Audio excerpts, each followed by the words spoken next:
मेरी स्कूल की सबसे खूबसूरत गर्लफ्रेंड ने पूरे स्कूल के शिक्षकों और छात्रों के सामने मुझे 7 बार धोखा दिया। सिर्फ इसलिए क्योंकि उसने रैंक का एलिमेंटल आइस मैच क्लास जागृत कर लिया था। सब लोग मेरा मजाक उड़ाते थे कि मेरा दिव्य आशीर्वाद प्राप्त बलिदानी पुजारी केवल एक घटिया लो रैंक क्लास है। हर बार किसी देवता को बलि चढ़ाने पर मेरी जीवन शक्ति कम हो जाती थी। यहाँ तक कि इतिहास का सबसे अधिक जीवित रहने वाला बलिदानी पुजारी भी केवल 25 वर्ष तक ही जी पाया था।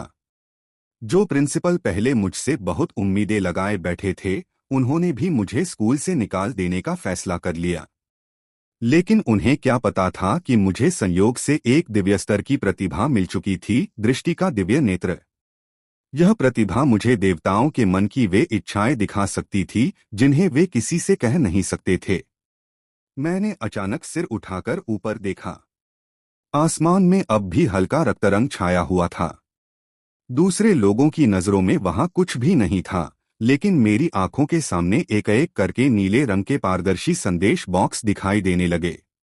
वे लगातार स्क्रीन पर तैर रहे थे। धत्तेरे की, अभी अभी खरीदा हुआ मेरा आईफोन 30 फिर से डिस्चार्ज हो गया। कोई मुझे एक पावर बैंक दे दे, बदले में मैं उसे 9 स्वर्गीय वज्र की एक बिजली दे दूंगा। हाल ही में लगातार रात रात भर ड्रामा देखने की वजह से मेरी त्वचा बहुत खराब हो गई है। मुझे तुरंत एक हाइड्रेटिंग फेस मास्क चाहिए। जो भी मुझे एक अच्छा फेस मास्क देगा, मैं उसे नरक की अग्नि का एक हिस्सा इनाम में दूंगी। बहुत बोर हो रहा हूं। किसी बिल्ली को सहलाने का मन कर रहा है। कोई मुझे एक रैगडॉल कैट दे दे, बदले में मैं उसे युद्धदेव का दिव्य कवच दे दूंगा। मैं पूरी तरह स्तब्ध रह गया। मैंने अपनी आंखें मलकर दोबारा देखा। वे सारे संदेश अब भी साफ दिखाई दे रहे थे और लगातार अपडेट हो रहे थे। अगले ही पल एक ऐसी खुशी की लहर मेरे पूरे शरीर में दौड़ गई जिसे शब्दों में बयान करना मुश्किल था। दूसरे लोग देवताओं को प्रसन्न करने के लिए अपनी जान दांव पर लगाते थे, लेकिन मैं तो उनकी असली जरूरतें देख सकता था। अगर मैं बिजली के देवता को एक पावर बैंक दे दूं, सुंदरता की देवी को एक फेस मास्क चढ़ा दूं और युद्धदेव को एक रैगडॉल बिल्ली दे दूं, तो क्या मैं इन सभी देवताओं को आसानी से अपने पक्ष में नहीं कर सकता? नीचे खड़ा वांग पांगजी घबराकर मुझे हाथ हिलाने लगा। मैंने उसकी ओर देखा, फिर आसपास खड़े उन लोगों की तरफ नजर डाली जो मेरा मजाक उड़ा रहे थे। मेरे होठों पर धीरे धीरे एक ऐसी मुस्कान उभर आई जो पहले कभी नहीं आई थी। कम उम्र में मरने वाला, सबसे खतरनाक पेशा। आज से मुझे देवताओं का सबसे बड़ा मालिक कहो। मृत्यु। झाओ लेई ने मुझे ऊपर से नीचे तक देखा। मेरे सस्ते कपड़ों को देखकर उसकी आंखों में मजाक साफ झलक रहा था। क्या सोच लिया? अगले डंजन में जाना है? अगर घुटनों के बल बैठकर मुझसे भीख मांगो तो शायद मेरा मूड अच्छा हो जाए। तब मैं तुम्हें अपने साथ अंदर ले जाऊंगा। कम से कम चारे की तरह तो काम आओगे। रैंक के राक्षसों को तुम्हारे जैसे चारे खाना जरूर पसंद आएगा। मैंने बिना कोई भाव बदले दृष्टि का दिव्य नेत्र सक्रिय कर दिया और झाओ ले की ओर देखा। दृष्टि का दिव्य नेत्र। अपने जन्म वर्ष वाला लाल अंडरवियर अभी तक ठीक से नहीं पहना।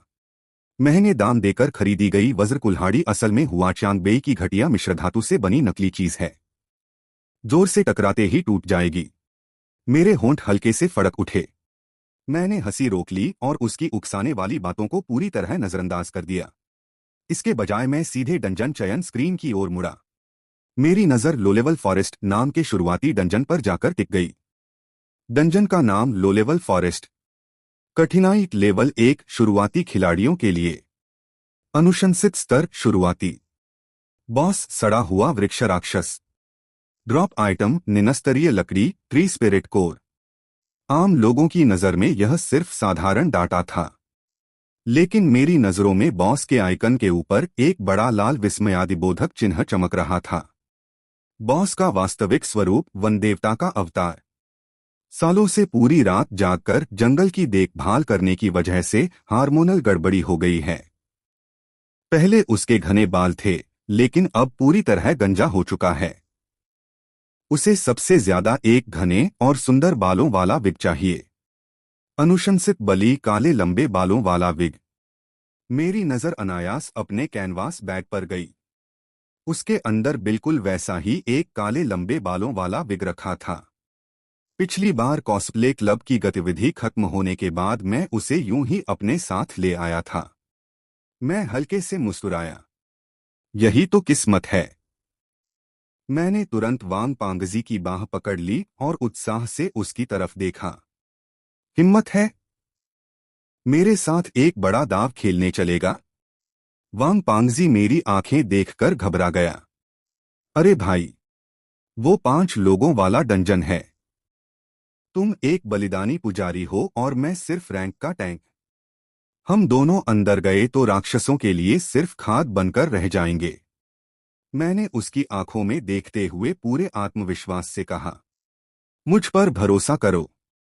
क्या तुम जिंदगी भर सिर्फ दूसरों की मार खाने वाला टैंक बने रहना चाहते हो? शायद मेरे आत्मविश्वास का असर था।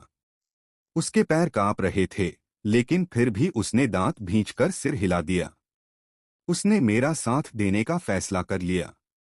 हम दोनों ने झाओ लेई और बाकी लोगों की हंसी को पूरी तरह नजरअंदाज किया और सीधे डंजन के टेलीपोर्ट गेट की ओर बढ़ गए।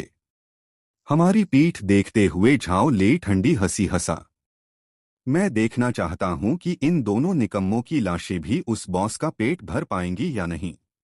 अगले ही पल तेज रोशनी चमकी और मैं तथा वांग पांगजी दोनों टेलीपोर्ट होकर डंजन के अंदर पहुंच गए।